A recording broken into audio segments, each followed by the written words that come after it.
Assalamualaikum warahmatullahi wabarakatuh. Kami dari kelompok 3. Di sini kami akan menjelaskan mengenai materi ciri bahasa Indonesia ragam ilmiah.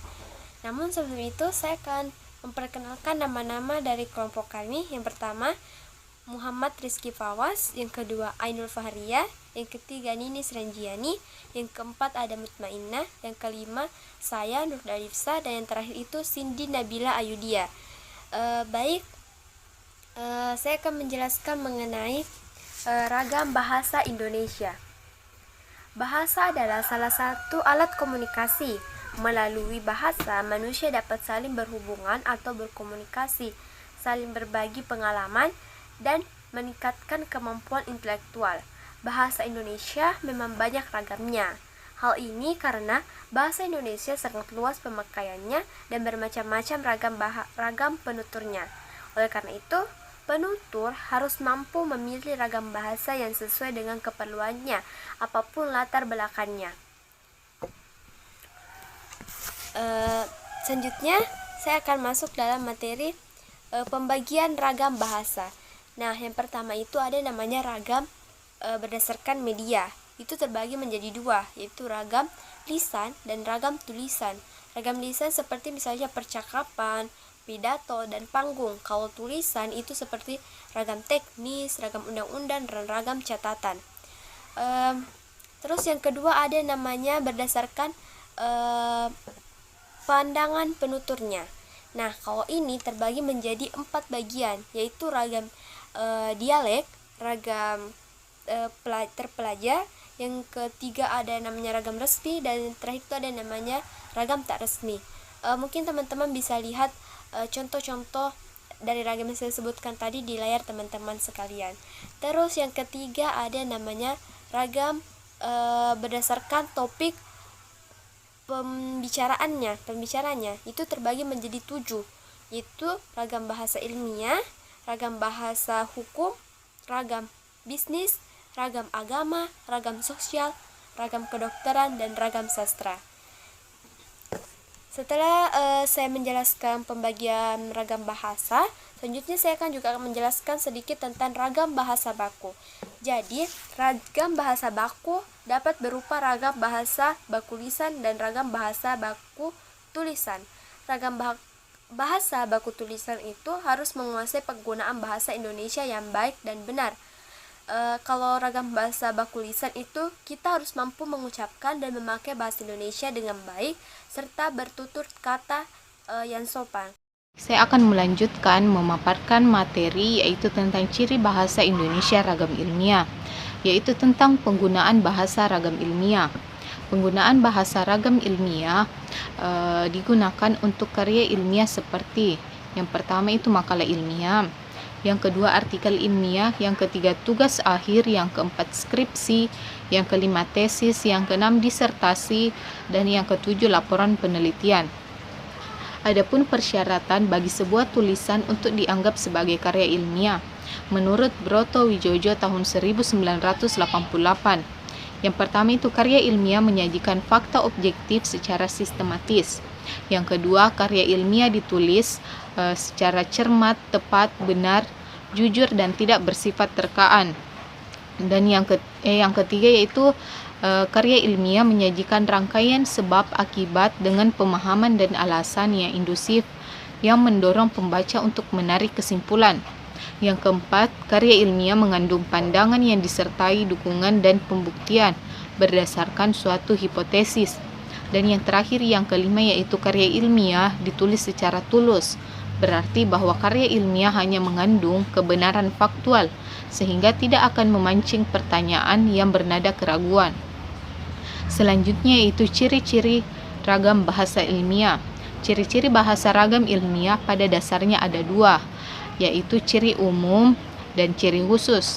Ciri umumnya adalah bahasa yang digunakan harus bersifat ilmiah, artinya sesuai dengan kaidah tata bahasa baku bahasa Indonesia.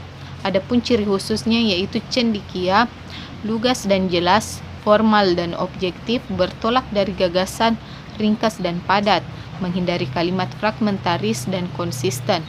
Yang pertama yaitu cendekia. Bahasa Indonesia bersifat cendekia, artinya bahasa Indonesia itu mampu digunakan secara tepat untuk mengungkapkan hasil berpikir logis, yakni mampu membentuk pernyataan yang tepat dan seksama sehingga gagasan yang disampaikan penulis dapat diterima secara tepat oleh pembaca. Contohnya, kemajuan informasi pada era globalisasi ini dikhawatirkan akan terjadi pergeseran nilai-nilai moral bangsa Indonesia, terutama pengaruh budaya barat yang masuk ke negara Indonesia yang dimungkinkan tidak sesuai dengan nilai-nilai moral bangsa Indonesia. Bandingkan, pergeseran nilai-nilai budaya bangsa terjadi karena masuknya budaya barat ke Indonesia. Yang kedua, lugas dan jelas. Sifat lugas dan jelas dimaknai bahwa bahasa Indonesia mampu menyampaikan gagasan ilmiah secara jelas dan tepat. Untuk itu, setiap gagasan diungkapkan secara langsung sehingga makna yang ditimbulkan adalah makna lugas. Pemaparan bahasa yang lugas akan menghindari kesalahpahaman dan kesalah menafsirkan isi kalimat. Contoh, untuk mengetahui apakah baik dan buruknya pribadi seseorang dari tingkah lakunya dalam sehari-hari. Bandingkan, baik buruknya pribadi seseorang dapat dilihat dari tingkah lakunya sehari-hari. 3. Formal dan objektif.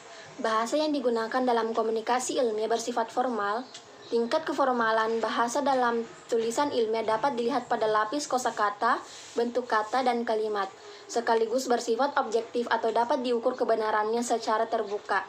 Kalimat formal dalam tulisan ilmiah dicirikan oleh kelengkapan unsur wajib atau subjek dan predikat, ketetapan penggunaan kata, fungsi atau kata tugas, dan tampilan esai formal. Contoh, menurut Weliono, bahasa ilmiah itu lugas, eksak, dan menghindari kesamaran dan ketaksaan dalam pengungkapan. 1989. Bandingkan, menurut Weliono 1989, bahasa ilmiah itu lugas, eksak, dan menghindari kesamaran dan ketaksaan dalam pengungkapan. 4. Bertolak dari gagasan.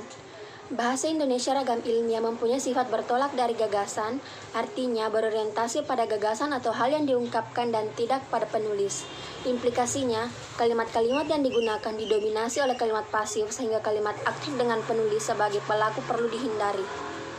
Contoh, kita semua tahu bahwa pendidikan itu di lingkungan keluarga sangat penting dalam menanamkan moral Pancasila. Bandingkan, perlu diketahui bahwa pendidikan itu di lingkungan keluarga sangat penting dalam menanamkan moral Pancasila. 5. Ringkas dan padat. Sifat ringkas dan padat direalisasikan dengan tidak adanya unsur-unsur bahasa yang mubasir.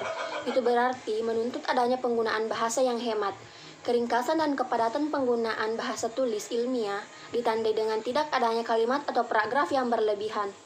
Contoh, pendidikan agama di sekolah dasar bagaimanapun tidak akan terlaksana dengan baik tanpa adanya dukungan yang baik pula dari orang tua murid dalam keluarga. Bandingkan, pendidikan agama di SD tidak akan terlaksana dengan baik tanpa dukungan orang tua.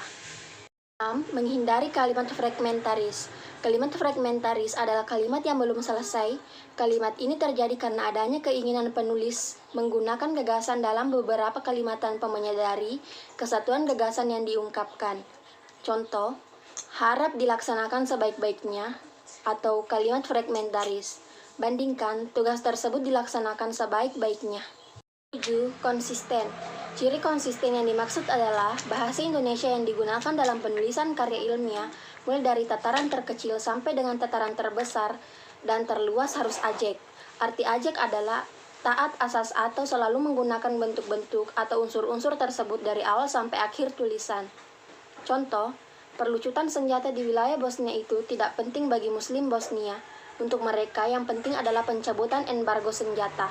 Bandingkan, perlucutan senjata di wilayah Bosnia itu tidak penting bagi Muslim Bosnia. Bagi mereka yang penting adalah pencabutan embargo senjata.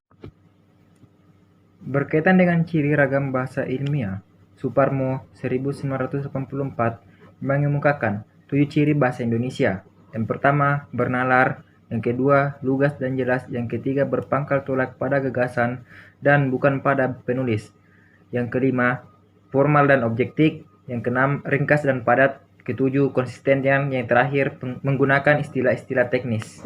Menurut Nasar 2004, ciri ragam bahasa Indonesia ilmiah sebagai berikut.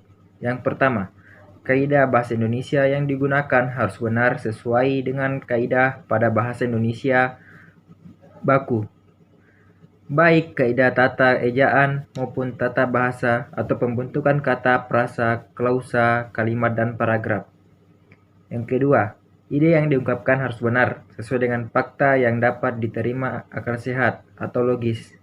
Yang ketiga, ide yang diungkapkan harus tepat, hanya mengandung satu makna.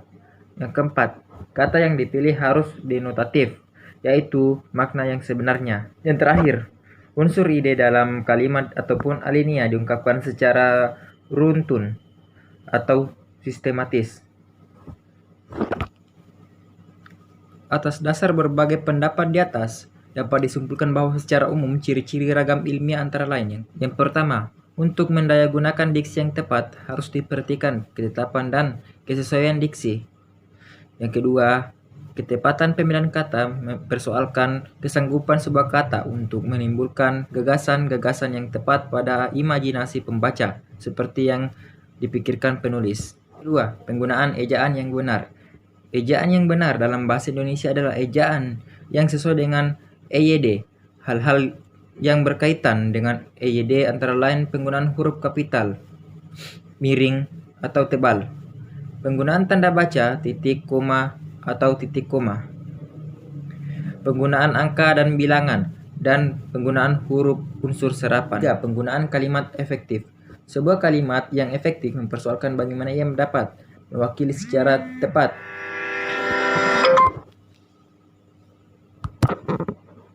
Sebuah kalimat yang efektif mempersoalkan bagaimana ia dapat mewakili secara tepat isi pikiran atau perasaan penulis atau pembicara agar menarik perhatian pembaca atau pendengarnya.